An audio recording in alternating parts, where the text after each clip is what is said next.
Islamic audio book পরিবেশিত audio lecture series ইতিহাসের আয়নায় বর্তমান বিশ্ব ব্যবস্থা, ওল্ড ওয়ার্ল্ড অর্ডার থেকে নিউ ওয়ার্ল্ড অর্ডার।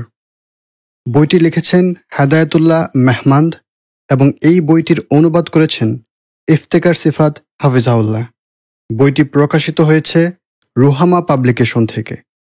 শিক্ষা, গবেষণা এবং দ্বীনের দাওয়াহ প্রচারের উদ্দেশ্যে আমরা এই বইটির অডিও বুক তৈরি করতে যাচ্ছি। এই বইটি যদি আপনাদের ভালো লেগে থাকে তাহলে অবশ্যই বইটি কিনে নিজের সংগ্রহে রাখতে পারেন ইনশাআল্লাহ। বইটি কেনার জন্য লিংক রয়েছে ডিসক্রিপশনে এবং কমেন্টে। তাহলে চলুন আমরা শুরু করি এই বইটির আলোচনা। সম্পাদকের কথা। সকল প্রশংসা মহান আল্লাহ তাআলার। সালাত ও সালাম বর্ষিত হোক আল্লাহর রাসূল ও নবী মুহাম্মদ সাল্লাল্লাহু আলাইহি ওয়াসাল্লামের ওপর। মুসলিম বিশ্বের বর্তমান অবস্থা সম্পর্কে প্রায় প্রতিটি মুসলিম অবগত। বিশাল সাগরের মাঝে চালকহীন দিশাহারা জাহাজের অবস্থা যেমন, মুসলিম জাতির অবস্থাও আজ তেমনই। কুফফার শক্তি, বিশেষ করে পশ্চিমাদের ক্ষমতার দাপট, প্রভাব প্রতিপত্তি এত ব্যাপক যে মুসলিম জাতির সোনালী অতীত বিশ্বাস করাও কঠিন হয়ে পড়েছে এখন। সামাজিক, রাজনৈতিক, অর্থনৈতিক, সাংস্কৃতিক, সামরিক, এমনকি চিন্তা ও বুদ্ধিবৃত্তিক সকল বিষয়ে পশ্চিমাদের তথাকথিত অগ্রসরতা ও জয় জয়কার দেখে মুসলিম উম্মাহের অনেকে হীনমন্যতায় ভুগতে শুরু করেছে। বহু মুসলিম আজ পশ্চিমাদেরকে বিশ্বের অধিপতি, আদর্শ ও একমাত্র সভ্য জাতি হিসেবে মনে প্রাণে মেনে নিয়েছে। এমন হওয়ার প্রধান কারণ হল বর্তমান বিশ্ব ব্যবস্থাকে চিনতে না পারা। আজকের বিশ্ব ব্যবস্থা কী করে প্রতিষ্ঠিত হয়েছে, কী বা ছিল এর অতীত, তা না জানা। বর্তমান বিশ্ববিন্যাস না বুঝতে পারলে তার বিপরীতে ইসলামী সিস্টেম চালু করা যাবে না কখনোই। কোন কোন স্তম্ভের উপর ভিত্তি করে আজ আমেরিকা তথা পশ্চিমাদের আধিপত্য টিকে আছে তার নির্ণয় করতে না পারলে উম্মাহ এর করণীয় নির্ধারণ করা যাবে না। সামরিক ও রাজনৈতিক আগ্রাসন, অর্থনীতির নিয়ন্ত্রণ এবং সাংস্কৃতিক প্রচার ও প্রসারের ফলে পশ্চিমারা আজকের অবস্থানে আসতে পেরেছে। এই প্রতিটি বিষয় পরস্পরের সাথে ওতপ্রোতভাবে সম্পর্কযুক্ত। প্রতিটি ফিল্ডে ক্ষমতা অর্জনের পেছনে রয়েছে তাদের প্রতারণা, বর্বরতা ও জুলুমের এক কালো ইতিহাস। আমরা যদি তাদের অবস্থান শনাক্ত করতে না পারি, তাদের হার্ড পাওয়ার ও সফট পাওয়ার চিনতে না পারি, তাহলে কখনো ইসলামের সোনালী অতীত ফিরিয়ে আনা যাবে না। রাজনৈতিক ও সামরিক আগ্রাসন তথা হার্ড পাওয়ার এবং চিন্তা চেতনা, স্বভাব ও রুচিবোধের পরিবর্তন তথা সফট পাওয়ার সবকিছুই তারা শতাব্দীকাল ধরে আমাদের উপরে প্রয়োগ করছে এবং আমাদের গোলামে পরিণত করে রেখেছে। এই জন্যে প্রতিটি মুসলিমের উপর বর্তমান বিশ্ব ব্যবস্থার সামগ্রিক ইতিহাস জানা অত্যন্ত জরুরি হয়ে পড়েছে। আমাদের আশেপাশের বিশ্ব ব্যবস্থাকে একটি আয়নার সামনে রাখতে হবে। ইতিহাসের আয়নায় অতীত থেকে এর বর্তমানের দিকে পথ চলাকে দেখতে হবে। এই যাত্রাকে আমরা বলতে পারি ওল্ড ওয়ার্ল্ড অর্ডার থেকে নিউ ওয়ার্ল্ড অর্ডারের দিকে যাত্রা। কী ছিল ইহুদি ও খ্রিস্টান জাতির ইতিহাস, কিভাবে আজ পুরো বিশ্ব তাদের হাতের মুঠোয় এসেছে, কিভাবেই বা ইসলামের সোনালী ইতিহাস ও খিলাফত নিশ্চিহ্ন হয়ে গেছে, কিভাবে আজ আমেরিকা একক পরাশক্তির অধিকারী হয়ে বিশ্ব মুরলের আসনে আসীন হয়ে আছে, কিভাবে ধন দৌলতে, জ্ঞান বিজ্ঞানে, সামরিক কৌশলে পশ্চিমারা অগ্রসর হয়েছে, এগুলো আমাদের জানতে হবে। বিশ্ব ব্যবস্থার প্রতিটি দিককে আলাদাভাবে বিশ্লেষণ না করে সকল বিষয়কে একই ফ্রেমে নিয়ে আসা, যাতে একজন মানুষ সহজেই সামগ্রিক ধারণা লাভ করতে পারে, এমন একটি বইয়ের অভাব আমি সবসময় অনুভব করতাম। এমন বই রচনার কাজ সহজ নয়, কেননা প্রতিটি বিষয়ের রয়েছে স্বতন্ত্র ইতিহাস। ইতিহাস আলোচনার একক যাত্রায় সকল বিষয়কে সাথে নিয়ে এগিয়ে চলা খুবই কঠিন। এই কঠিন কাজটি আমাদের জন্যে সহজ করেছেন এই বইটির লেখক হেদায়েতুল্লাহ মেহমান্দ। বর্তমান বিশ্ব ব্যবস্থাকে সামগ্রিকভাবে বিশ্লেষণ করে মুসলিম উম্মার কাছে স্বচ্ছ আয়নার মতো করে উপস্থাপন করার এক সুন্দর প্রয়াস হল আমাদের হাতে থাকা এই বইটি। লেখক খুবই নিপুণতার সাথে ইহুদি জাতির সূচনা থেকে বর্তমান বিশ্ব ব্যবস্থার পুরো ইতিহাসকে তুলে নিয়ে এসেছেন একটি মলাটে। ইতিহাসের আলোচনায় তিনি প্রতিটি ঘটনাকে একে অপরের সাথে সেতু বন্ধন করে এগিয়েছেন। এই পথ চলায় তিনি কোনো বিষয়কে বাদ রাখেননি। শিকড় সন্ধানী গবেষক স্বীয় গবেষণালব্ধ কন্টেন্টের এই বইটি পাঠকের সামনে উপহার দিয়েছেন, যেন পাঠক নতুনভাবে বর্তমান বিশ্বকে চিনতে পারে। মহান আল্লাহ লেখক, অনুবাদক সহ বইটির সাথে সংশ্লিষ্ট সকলকে উত্তম প্রতিদান দান করুন। বইটি কবুল করুন এবং প্রতিটি মুসলিমকে বর্তমান বিশ্ব ব্যবস্থা চেনার তৌফিক দান করুন। আমিন। কায়সার আহমদ, 21 রজব 1442 হিজরি, রাত 1:30। অনুবাদকের কথা। ইতিহাসের দুটি ধারা আছে। একটি হল বিজয় ও উন্নতির ইতিহাস, আরেকটি হল পরাজয় ও অধঃপতনের ইতিহাস। বর্তমান সময়ের মুসলিমরা সার্বিকভাবেই ইতিহাস বিমুখ এক জাতিতে পরিণত হতে চলেছে। আজকের তরুণেরা জানে না তাদের সোনালী ইতিহাস, কেমন ছিল তাদের শাসন ব্যবস্থা, কী ছিল তাদের অর্জন। এই করুণ পরিস্থিতির মাঝেও যখন কেউ কেউ নিজেদের অতীত ইতিহাসের সাথে পরিচিত হতে যায়, তখন সে নিজেকে এক কল্পকথার গল্পে আবিষ্কার করে। সে নিজের গৌরবময় ইতিহাসকে বর্তমানের জন্যে অসম্ভব, অকল্পনীয় মনে করে। সে বিশ্বাসই করে নিয়েছে যে মুসলিমদের বিশ্ব ব্যবস্থা আজকের যুগে অকেজো। কিন্তু কেন সে এমনটা ভাবছে? কারণ সে জানে না তার অধঃপতনের ইতিহাস। ইতিহাসের এই দ্বিতীয় ধারাতেই উপরোক্ত প্রশ্নের উত্তর গচ্ছিত আছে। যখন সে তার অধঃপতনের ইতিহাস জানবে, তখন সে অনুভব করবে তার উক্ত চিন্তা ও বিশ্বাসটা অন্য কারোর তৈরি। শত্রুরা নানাভাবে তার মনস্তত্ত্বে এই কথা গেঁথে দিয়ে তার মানসিকতাকে পরাজিত করে দিয়েছে, তাকে তার অতীত থেকে বিচ্ছিন্ন করে দিয়েছে। এই জন্যে প্রতিটি মুসলিমের জন্যে অধঃপতনের ইতিহাস জানা অতীব জরুরি। কারণ আমাদের বর্তমান করুণ অবস্থা এই ইতিহাসেরই দৃশ্যমান চিত্র। আমাদের আজকের দুরবস্থার সূত্র ওসমানী খেলাফতের পতনের সাথে। এরপর মুসলিম বিশ্বে যেই ব্যবস্থার প্রচলন ঘটে, তার সাথে ইসলামের কোনো সম্পর্ক নেই। এই ব্যবস্থা শরিয়াহ থেকে গৃহীত নয়, প্রাকৃতিকও নয়, বরং তা পশ্চিমা বিশ্বের আরোপিত। প্রচলিত রাজনৈতিক ব্যবস্থা, অর্থব্যবস্থা, জাতীয়তাবাদী সমরচিন্তা, এর সবই পশ্চিমারা প্রথমে আমাদের উপর চাপিয়ে দিয়েছে, তারপর সেইগুলোকে আদর্শিকভাবে পুশ করেছে। অধঃপতন থেকে উত্তরণের প্রথম শর্ত হল এর কারণকে নির্ণয় করা এবং এর পেছনে সক্রিয় ব্যক্তিবর্গ তথা শত্রুপক্ষকে চেনা। এরপর সেই অনুযায়ী কর্মপন্থা সাজানো।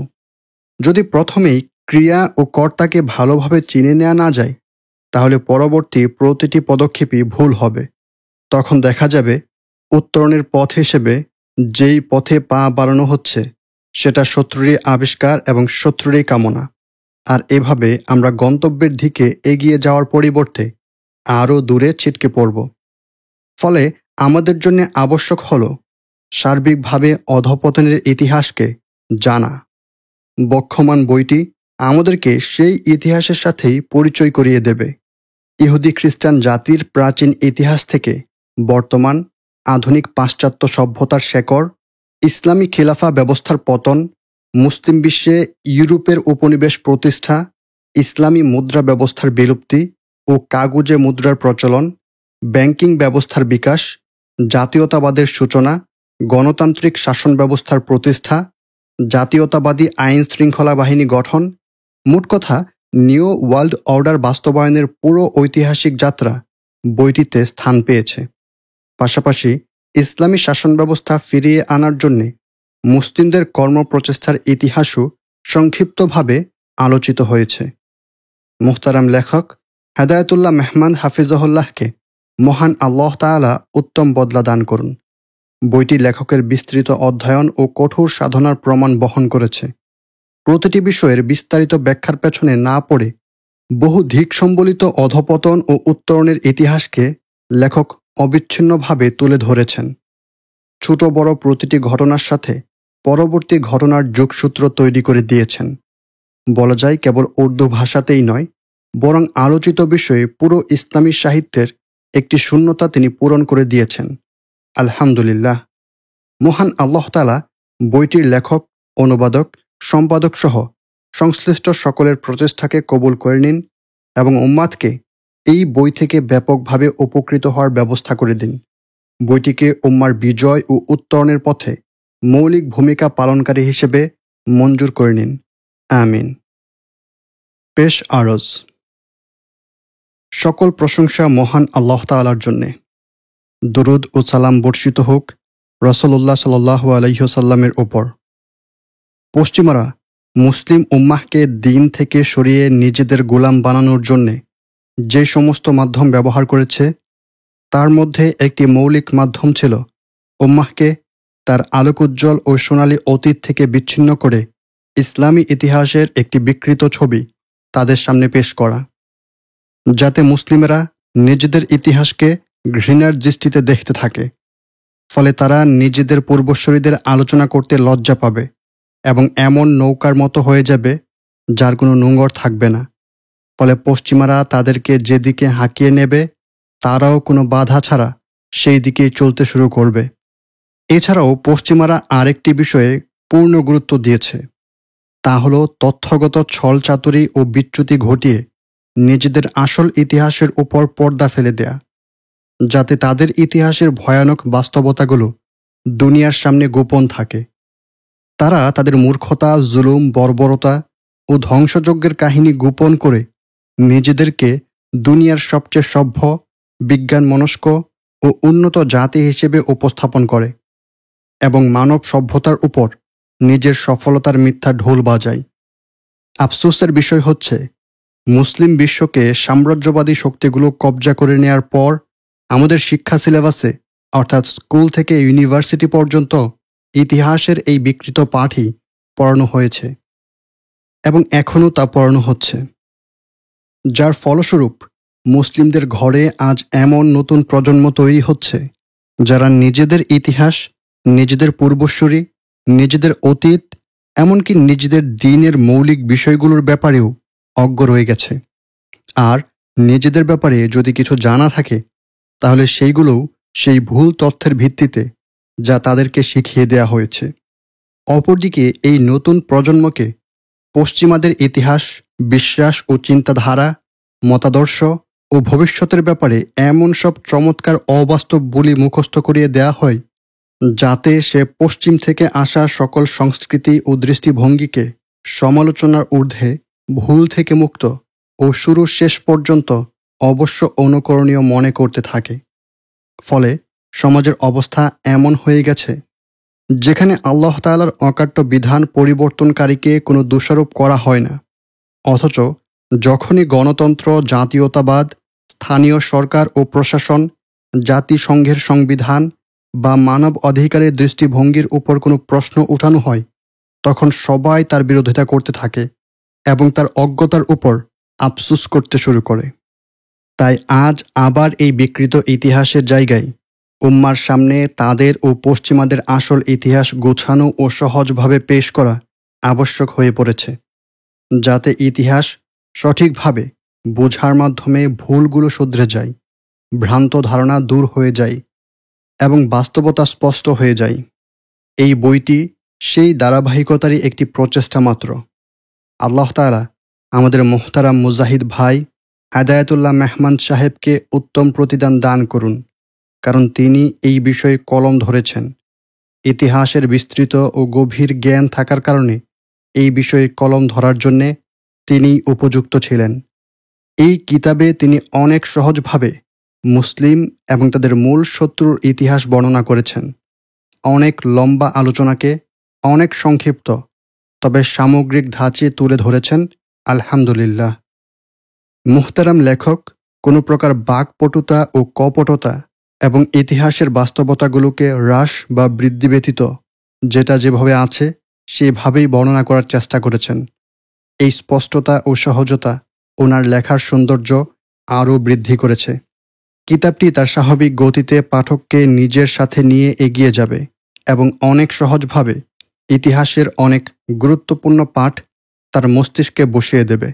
কিতাব পাঠ শেষ হওয়ার পর পাঠক নিজ থেকেই এই প্রশ্নগুলোর জবাব পেয়ে যাবে। বর্তমান সময়ে বৈশ্বিক জিহাদি সংগঠনগুলো কেন বৃদ্ধি পাচ্ছে? কেন তারা জিহাদ ও যুদ্ধের পথকে বেছে নিয়েছে? এই আন্দোলনের মৌলিক দাওয়াহ কী? এর লক্ষ্য ও উদ্দেশ্য কী? কেন মুজাহিদিনের দেখানো পথে এগিয়ে যাওয়া পুরো উম্মার দায়িত্ব? লেখক ইতিহাস লেখার মধ্যে দিয়ে ইহুদি, খ্রিস্টান এবং সেকুলারদের বিশ্বাস ও চিন্তাধারাগুলো অনেক সহজভাবে বর্ণনা করেছেন এবং সেই সাথে সহজ ভাষায় এগুলোর জবাবও লিখেছেন। নিশ্চিতভাবে পশ্চিমাদের ইতিহাস জানা ছাড়াও পশ্চিমাদের বিশ্বাস ও চিন্তাধারা বোঝার জন্যে এই কিতাবটি অধ্যয়ন অনেক উপকারী হবে। যদি বলা হয় পশ্চিমাদের নতুন চিন্তাগত ভ্রষ্টতা মোকাবিলার জন্যে মুসলিম বিশ্বে যেই প্রচেষ্টা কাম্য ছিল তা পূরণে এই কিতাব অনেক গুরুত্বপূর্ণ ভূমিকা রাখবে। আল্লাহর নিকট আশা এই কথাটি ভুল হবে না।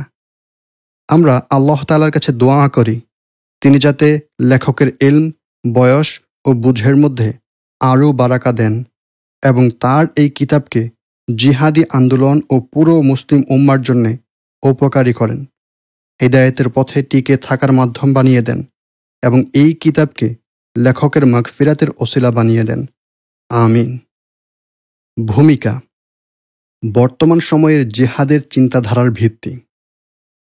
পৃথিবীর সমস্ত মানুষকে দুটি বড় অংশে ভাগ করা যায়।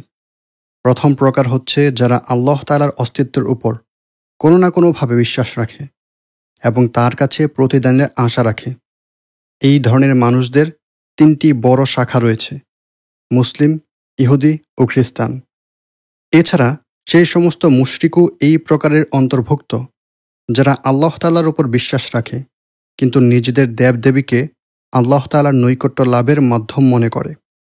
দ্বিতীয় প্রকার হচ্ছে যারা আল্লাহ তাআলার অস্তিত্বের উপর বিশ্বাস রাখে না এবং তার কাছে প্রতিদানের কোনো আশাও করে না। এই প্রকারে সেই সমস্ত মূর্তি পূজারীরা অন্তর্ভুক্ত যারা নিজেদের বানানো মূর্তিগুলোকে খালিক, মালিক ও রিজিকদাতা মনে করে এবং তাদের থেকেই প্রতিদানের আশা করে। এই প্রকারের মধ্যে অপর আরেকটি দল হচ্ছে সেই সমস্ত ব্যক্তি যারা দাবি করে তারা শুধু মানবতার জন্যই কাজ করে। এই স্লোগানের অধীনে তারা মানুষের বিভিন্ন সমস্যা সমাধানের চেষ্টা করে, তবে তারা এই কাজের মাধ্যমে আল্লাহ তাআলা বা অতি প্রাকৃতিক কোনো সত্তা থেকে প্রতিদানের আশা করে না। পুরো মানব ইতিহাস এই শ্রেণীর মানুষদের মধ্যবর্তী দ্বন্দ্বেরই নাম। মুসলিম উম্মার জন্য আবশ্যক হচ্ছে এই বাতিল মতবাদগুলোর মোকাবিলা করা এবং দুনিয়াতে সত্য দিন মোতাবেক জীবন পরিচালনা করা এবং আসমানি হিদায়াত প্রচার প্রসার করা। আজ আমরা যে যুগ অতিবাহিত করছি এবং যেই বিশ্বে বসবাস করছি তা গঠনের পেছনে মানব ইতিহাসের 4টি ঘটনা মূল ভিত্তি হিসেবে কাজ করছে। নোট: বর্তমানে পুরো পৃথিবীর মধ্যে যে বিশেষ আদর্শিক, ভৌগোলিক ও সামাজিক শৃঙ্খলাবদ্ধ হুকুমত ব্যবস্থা প্রচলিত রয়েছে, লেখক এই ঘটনের দিকে ইঙ্গিত করেছেন। এখানে যেন এই সন্দেহ সৃষ্টি না হয় যে তিনি হয়তো মানব ইতিহাসের সর্বদিক বিবেচনায় এই 4টি ঘটনাকে সবচেয়ে গুরুত্বপূর্ণ বলেছেন।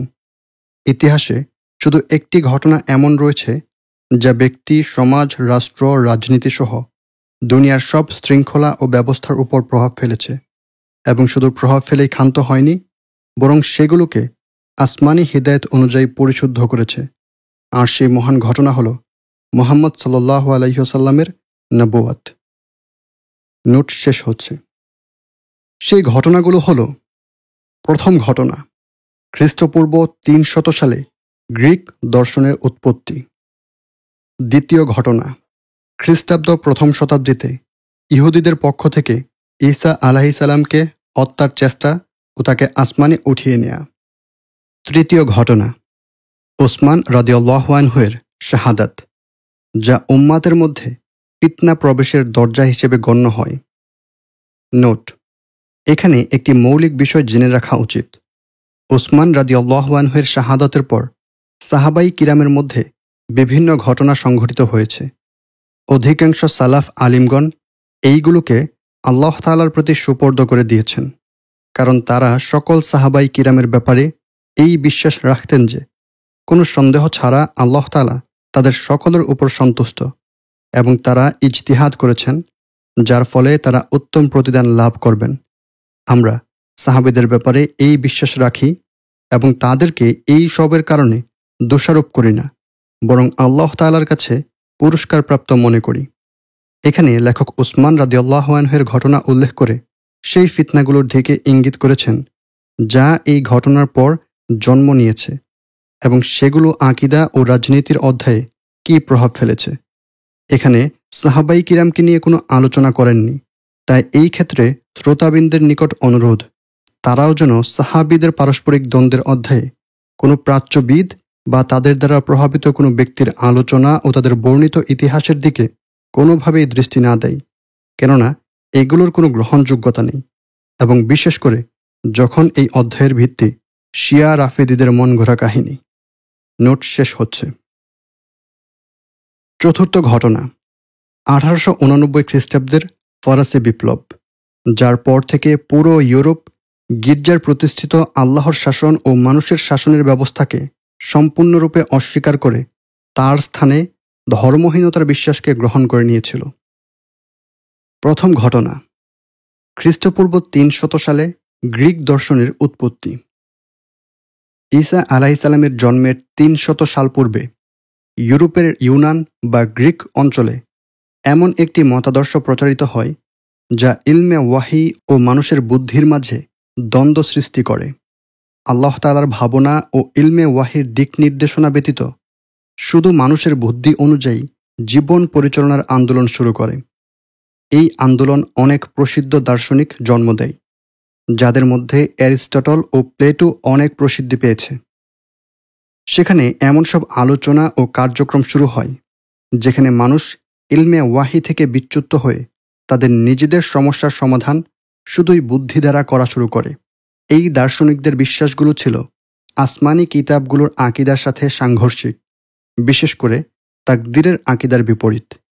তাদের দৃষ্টিভঙ্গি ছিল কেউ অসুস্থতার কারণে মারা গেলে ধর্মের দেয়া বক্তব্য সব আল্লাহ তাআলার ইচ্ছেতেই হয়েছে তা ভুল, কারণ তার কাছে যদি টাকা থাকতো এবং সে চিকিৎসা করাতো তাহলে সে বেঁচে যেত। তারা বলে ধর্ম মানুষকে আফিমের মতো নেশাগ্রস্ত করে রাখে। মানুষের মধ্যে এমন ক্ষমতা আছে যার দ্বারা সে নিজেই নিজের সব সমস্যার সমাধান করতে পারে, কিন্তু ধর্মের শিকল মানুষকে এই কাজের অনুমতি দেয় না। তাই মানুষকে ধর্মের বাঁধন থেকে মুক্ত করতে হবে।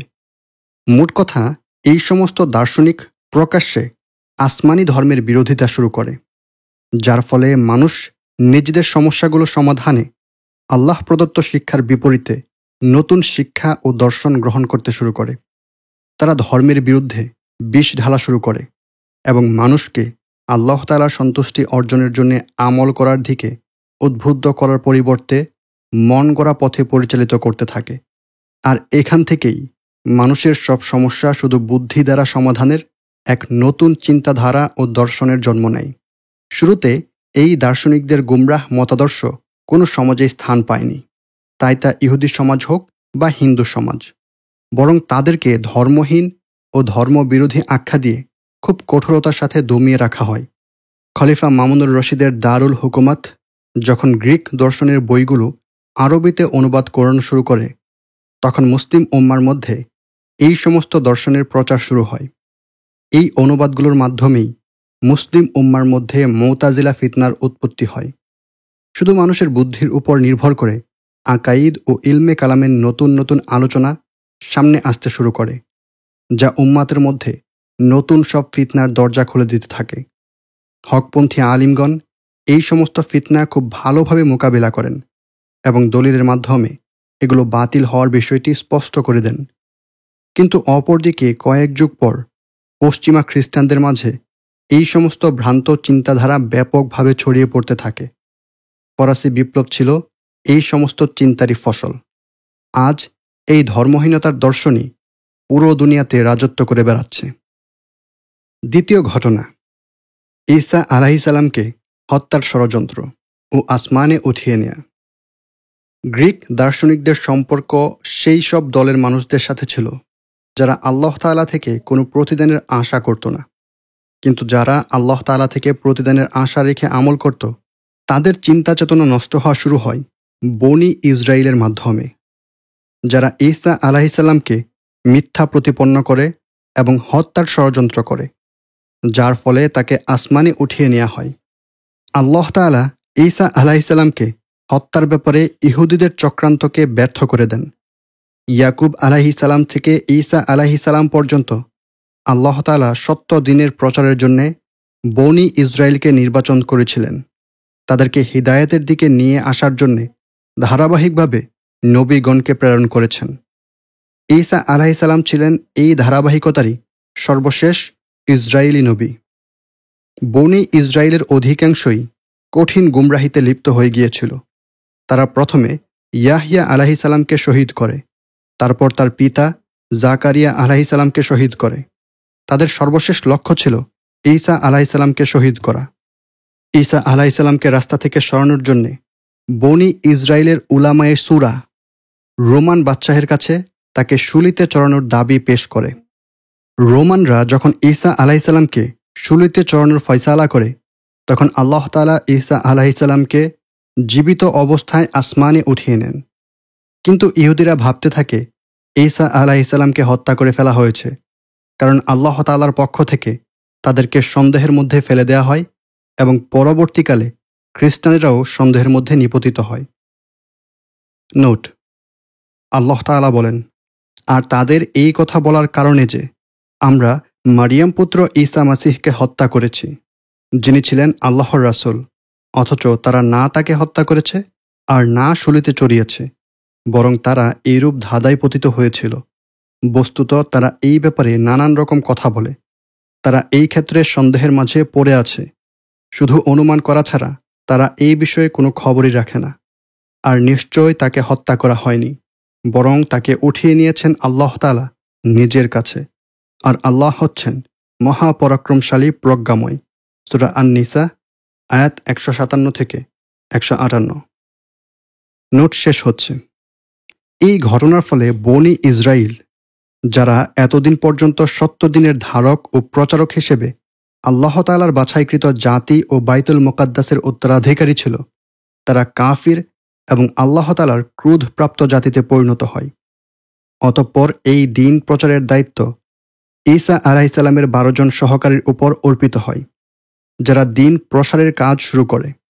কিছু বছর পর ইহুদি আলিম সেন্ট পৌলো সত্য দ্বীন গ্রহণের ঘোষণা দেয় এবং ঈসা আলাইহিসসালামের সহকারীদের সাথে মিলে দ্বীন প্রচারের কাজ শুরু করে। কিন্তু আস্তে আস্তে সে দ্বীনী বিশ্বাসের সাথে নিজের পক্ষ থেকে ভ্রান্ত আকিদা বিশ্বাস মিশিয়ে প্রচার শুরু করে এবং একসময় খ্রিস্টানেরাও সেন্ট পৌলের বিশ্বাসে প্রভাবিত হয়ে গোমরাহ হয়ে যায়। সর্বশেষ ইসলামের আত্মপ্রকাশের পূর্বে পুরো মানবজাতি গুমরাহির অন্ধকারে ডুবেছিল। তাই আল্লাহ তাআলার সর্বশেষ নবী মুহাম্মদ সাল্লাল্লাহু আলাইহি ওয়াসাল্লামের নবুয়তের উদ্দেশ্য ছিল ইহুদি ও নাসারাদের গুমরাহি খতম করে হিদায়াত ও সত্য দ্বীনকে ছড়িয়ে দেয়া। আল্লাহ তাআলা বলেন, তিনি প্রেরণ করেছেন আপন রাসূলকে হিদায়াত ও সত্য দ্বীন সহকারে, যেন এই দ্বীনকে অপরাপর দ্বীনের ওপর জয়যুক্ত করেন, যদিও মুশরিকেরা তা অপ্রীতিকর মনে করে। সূরা আত-তাওবাহ আয়াত 33। ঈসা আলাইহিসসালামকে আসমানে উঠিয়ে নেওয়া ছিল মানব ইতিহাসের সবচেয়ে গুরুত্বপূর্ণ একটি ঘটনা, কারণ এই ঘটনা ছিল আল্লাহ তাআলার থেকে প্রতিদানের আশাদানকারী 3 দল, অর্থাৎ ইহুদি, নাসারা ও মুসলিমদের মাঝে চিন্তা ও আদর্শগত বিরোধের সূচনা। পাশাপাশি তার রাজনৈতিক দিক থেকেও পুরো বিশ্ব পরিচালনা ব্যবস্থার মধ্যে অনেক গুরুত্বপূর্ণ ভূমিকা রেখেছিল, চাই তা ওল্ড ওয়ার্ল্ড অর্ডার হোক বা নিউ ওয়ার্ল্ড অর্ডার, অর্থাৎ পুরাতন বিশ্ব ব্যবস্থা হোক বা নতুন বিশ্ব ব্যবস্থা। ওল্ড ওয়ার্ল্ড অর্ডার মূলত আল্লাহ তাআলার উপর বিশ্বাস রেখে জীবনযাপনকারী মানুষদের 2টা বড় দলের পুরাতন বিশ্ব ব্যবস্থা, যেখানে মুসলিম ও রোমান ক্যাথলিক খ্রিস্টানদের মধ্যে দ্বন্দ্ব চলমান ছিল। আর নিউ ওয়ার্ল্ড অর্ডার এই দলগুলোরই নতুন বিশ্ব ব্যবস্থার নাম, যেখানে রোমান ক্যাথলিকদের জায়গায় প্রোটেস্ট্যান্ট খ্রিস্টান, ধর্মহীন খ্রিস্টান ও ইহুদিরা অনেক বেশি স্পষ্ট শত্রুতার সাথে সামনে এগিয়ে এসেছে। মূলত তারা সকলেই মুসলিম উম্মার শত্রু, কিন্তু নিউ ওয়ার্ল্ড অর্ডার হচ্ছে সেই পুরাতন শিকারীর নতুন ফাঁদ, যার বিস্তারিত আলোচনা আমরা সামনে করব ইনশাআল্লাহ। তৃতীয় ঘটনা, উসমান রাদিয়াল্লাহু আনহুর শাহাদাত। উসমান রাদিয়াল্লাহু আনহুর শাহাদাত হয়েছিল আবদুল্লাহ বিন সাবার তৈরি রাফিজি ফিতনার হাতে। এই ভয়ানক সাবাই ফিতনা তার পরবর্তীকালে জন্ম হওয়া অসংখ্য ফিতনার দরজা এমনভাবে খুলে দিয়েছিল, যা উসমান রাদিয়াল্লাহু আনহুর শাহাদত থেকে শুরু করে আজ পর্যন্ত বন্ধ হয়নি। অপরদিকে উসমান রাদিয়াল্লাহু আনহুর শাহাদতের বদলা নেয়ার দাবিতে আলী রাদিয়াল্লাহু আনহু ও মুআবিয়া রাদিয়াল্লাহু আনহুর মাঝে জঙ্গে সিফফিন সংঘটিত হয়। সেই যুদ্ধে কিছু লোক অন্যায়ভাবে ফয়সালা করার অভিযোগ তুলে, যার ফলে সেখান থেকে খারিজি ফিতনার উৎপত্তি হয়। আর এই খারিজি ফিতনা পরবর্তী সময়ে মুতাজিলা ও মুরজিয়া ফিতনার উৎপত্তির কারণ হয়ে দাঁড়ায়। আর এইভাবেই উসমান রাদিয়াল্লাহু আনহুর শাহাদাতের দুঃখজনক ঘটনা মুসলিম উম্মার মধ্যে চিন্তাগত ও রাজনৈতিক ফিতনার এক বিশাল দরজা হিসেবে পরিগণিত হয়। সময় অতিবাহিত হওয়ার সাথে সাথে এই ফিতনাগুলো নতুন আকৃতি ধারণ করে মুসলিম উম্মার অনেক ক্ষতি সাধন করতে থাকে। সত্যপন্থী উলামাই কিরাম এই সকল ফিতনাই অনেক কঠোরভাবে মোকাবিলা করেন এবং মুসলিমদের মাঝে অকাট্য দলিলের দ্বারা সুন্নাহ বিদাত ও দিনহীনতার মাঝে পার্থক্য আলোচনা করে মুক্তিপ্রাপ্ত দলের সীমা স্পষ্ট করে দেন, যারা আহলুস সুন্নাহ ওয়াল জামাহ নামে পরিচিত। তাদের প্রচেষ্টার ফলে আল্লাহর ইচ্ছায় কোনো বাতিল ও গুমরাহ আকিদা আদর্শ কখনো ইসলামের মধ্যে স্থান করতে পারেনি এবং ইসলাম ধর্ম সকল ভ্রষ্টতা থেকে মুক্ত থেকে যায়। পাশাপাশি সত্যপন্থী উলামাই কিরাম সেই সমস্ত আকিদা ও কাজগুলো স্পষ্ট করে দেন, যা বিশ্বাস ও করার মাধ্যমে কোনো মুসলিম ইসলাম থেকে বের হয়ে কাফিরে পরিণত হয়। চতুর্থ ঘটনা, ফরাসি বিপ্লব বা নিউ ওয়ার্ল্ড অর্ডার। ঈসা আলাইহিসসালামকে হত্যার ষড়যন্ত্রের পর থেকে ইহুদি খ্রিস্টান ও মুশরিকদের মাঝে বিরোধ চলমান ছিল। অতঃপর সপ্তম শতাব্দীতে ইসলামের আত্মপ্রকাশের পর ইহুদি খ্রিস্টান ও মুসলিমদের মাঝে ধারাবাহিক যুদ্ধ শুরু হয়। সেই সময়টাকে পশ্চিমা ঐতিহাসিকেরা ওল্ড ওয়ার্ল্ড অর্ডার নামকরণ করেছে। সর্বশেষ ফরাসি বিপ্লবের পর সমগ্র বিশ্ব প্রকাশ্যভাবে আরেকটি নতুন যুগে প্রবেশ করে, যা ছিল মূলত সেই গ্রিক দর্শনের ধর্মহীন মতাদর্শের ফসল। এই সময়টাকে ইতিহাসে নিউ ওয়ার্ল্ড অর্ডার হিসেবে নামকরণ করা হয়। বাহ্যিকভাবে দেখা যায় এই নতুন বিশ্ব ব্যবস্থা মানুষের জীবনে বিশাল পরিবর্তন নিয়ে এসেছে, কিন্তু বাস্তবতার দৃষ্টিতে তাকালে দেখা যাবে পূর্বের কিছুই পরিবর্তিত হয়নি, কারণ এই নতুন বিশ্ব ব্যবস্থার নেতৃত্ব রয়েছে ইহুদি ও তাদের মিত্র প্রোটেস্ট্যান্ট খ্রিস্টানদের হাতে। ফলে পুরাতন বিশ্ব ব্যবস্থায় মুসলিম উম্মার মোকাবেলা ছিল রোমান ক্যাথলিক খ্রিস্টানদের সাথে, আর এখন মোকাবেলা হচ্ছে ইহুদি খ্রিস্টানদের থেকেই তৈরি হওয়া নতুন এক জোটের সাথে। নিউ ওয়ার্ল্ড অর্ডার মূলত ইহুদিদের সেই পুরাতন ইতিহাসের পুনরাবৃত্তির নাম, যেখানে তারা ফিলিস্তিন দখল করা থেকে নিয়ে মসজিদুল আকসা ধ্বংস ও সেখানে হাইকালে সুলাইমানি নির্মাণ করা এবং নিজেদের মিথ্যা মাসিহের সাহায্যে পুরো বিশ্বে নিজেদের ক্ষমতা প্রতিষ্ঠার স্বপ্ন দেখে। এই নিউ ওয়ার্ল্ড অর্ডার মূলত পুরাতন শিকারীর নতুন জাল, কারণ এই নতুন বিশ্ব ব্যবস্থায় ইহুদি খ্রিস্টান ও মুশরিকেরা তাদের সেই পুরাতন শিরক, সুধী অর্থনীতি ও অশ্লীলতা বেহায়াপনাগুলোই আঁকড়ে ধরে রেখেছে। অর্থাৎ শুধু এতটুকুই যে পুরাতন নাম ও পরিভাষাগুলোর জায়গায় নতুন নাম, পরিভাষা ও সিস্টেম বাস্তবায়ন করা হয়েছে। তারা এইসব নতুন নাম, পরিভাষা ও ব্যবস্থার ফাঁদে ফেলে অসংখ্য মুসলিমকে স্বীকার করে নিয়েছে। অপরদিকে মুসলিম উম্মার অধঃপতনের সময় থেকে এই অবস্থা একটি মহামারীর মতো মুসলিম উম্মার মাঝে ছড়িয়ে পড়ে। তবে নতুন এসব ভ্রান্ত চিন্তার প্রসার ও ইর্তিদাদের সময়েও আল্লাহ তাআলা সত্যপন্থী আলিমগণ ও মুজাহিদদেরকে এই সমস্ত ফিতনা মোকাবিলার জন্য প্রতিষ্ঠিত রেখেছেন। তারা সর্বদাই মুসলিম উম্মার সামনে সেই পুরাতন শিকারীর নতুন জালের পর্দা উন্মোচন করে দিচ্ছেন। আমাদের এই কিতাবের মূল উদ্দেশ্য ইহুদি, নাসারা বা মুসলিমদের ইতিহাস বর্ণনা করা নয়, বরং আমাদের উদ্দেশ্য হচ্ছে মুসলিম উম্মার প্রতি দরদ রাখে এমন অসংখ্য যুবকের সামনে সঠিক চিন্তার দ্বার উন্মোচিত করে দেয়া, যারা বর্তমান সময়ের পশ্চিমা সভ্যতা ও জিহাদের চিন্তাধারার ভিত্তি সম্পর্কে অবগত নন, অথবা যারা অল্প যা কিছু জানেন তা স্বল্প কিছু ঘটনার মধ্যে সীমাবদ্ধ, এবং তারা এতটুকু সক্ষমতা রাখে না যা দ্বারা সেই ঘটনাগুলোর ধারাবাহিকতা বুঝতে সক্ষম হবে। আমাদের প্রচেষ্টা হচ্ছে সেই সব ঘটনাকে একত্রিত করা যা বর্তমান সময়ের পশ্চিমা সভ্যতার চিন্তাধারা ও জিহাদি আন্দোলনকে বোঝার জন্যে জরুরি ও আবশ্যক। অতঃপর সেই ঘটনাগুলো সহজ ও ধারাবাহিকতার সাথে আলোচনা করা, যাতে মূল বিষয়গুলো সহজে বোঝা যায়। আল্লাহ তাআলা আমাদেরকে এই উদ্দেশ্যে সফলতা দান করুন এবং নিজের পক্ষ থেকে এই কাজ আঞ্জাম দেওয়ার তৌফিক দান করুন। আমিন। কিতাবটিকে আমরা দুটি অংশ ও একটি উপসংহারে ভাগ করেছি। প্রথম খণ্ড ওল্ড ওয়ার্ল্ড অর্ডার বা পুরাতন বিশ্ব ব্যবস্থা, দ্বিতীয় খণ্ড নিউ ওয়ার্ল্ড অর্ডার বা নতুন বিশ্ব ব্যবস্থা। কিতাবের প্রথম অংশে ওল্ড ওয়ার্ল্ড অর্ডারের দুটি অধ্যায় রয়েছে। প্রথম অধ্যায় ইহুদি জাতি ও ওল্ড ওয়ার্ল্ড অর্ডার, দ্বিতীয় অধ্যায় পশ্চিমা বিশ্ব ও ওল্ড ওয়ার্ল্ড অর্ডার। প্রথম অধ্যায়ে আমরা ব্যাখ্যা করব ইহুদিদের পুরাতন ইতিহাসের কি কি বিশ্বাস ও ঘটনা রয়েছে, যার দ্বারা তারা প্রথমে পুরাতন বিশ্ব ব্যবস্থা ও পরে নতুন বিশ্ব ব্যবস্থার উপর প্রভাব বিস্তার করতে সক্ষম হয়েছে। সেই কারণগুলো কি, যার ভিত্তিতে বনি ইসরায়েল মুসলিম থেকে ইহুদিতে পরিণত হয়েছে। দ্বিতীয় অধ্যায়ে আমরা আলোচনা করব ঈসা আলাইহিসসালামের পর 70 দিনের মধ্যে খ্রিস্টানেরা কোন ধরনের পরিবর্তন করেছিল। অতঃপর ইউরোপে খ্রিস্টবাদের উত্থান ও তাতে যেই সমস্ত বিকৃতি করা হয়েছিল তা নিয়ে। সর্বশেষ ফরাসি বিপ্লবের দ্বারা ইউরোপের পুরাতন বিশ্ব ব্যবস্থা ধ্বংসের কারণ ও তার ফলাফল নিয়ে আলোচনা করব। কিতাবের দ্বিতীয় অংশ নিউ ওয়ার্ল্ড অর্ডার 4টি অধ্যায়ে সাজানো রয়েছে। নিউ ওয়ার্ল্ড অর্ডারের প্রথম যুগ, ফরাসি বিপ্লব থেকে প্রথম বিশ্বযুদ্ধ পর্যন্ত। নিউ ওয়ার্ল্ড অর্ডারের দ্বিতীয় যুগ, প্রথম বিশ্বযুদ্ধ থেকে দ্বিতীয় বিশ্বযুদ্ধ পর্যন্ত। নিউ ওয়ার্ল্ড অর্ডারের তৃতীয় যুগ, রাশিয়া ও আমেরিকার মাঝে স্নায়ুযুদ্ধ। নিউ ওয়ার্ল্ড অর্ডারের চতুর্থ যুগ, স্নায়ুযুদ্ধ শেষ হওয়ার পর থেকে আজ পর্যন্ত। এই অংশে আমরা ফরাসি বিপ্লবের পর থেকে বর্তমান পর্যন্ত মানব সভ্যতা যেই সমস্ত মতাদর্শ ও ভৌগোলিক পরিবর্তনের ধাপ পাড়িয়ে দিয়েছে তা নিয়ে আলোচনা করব।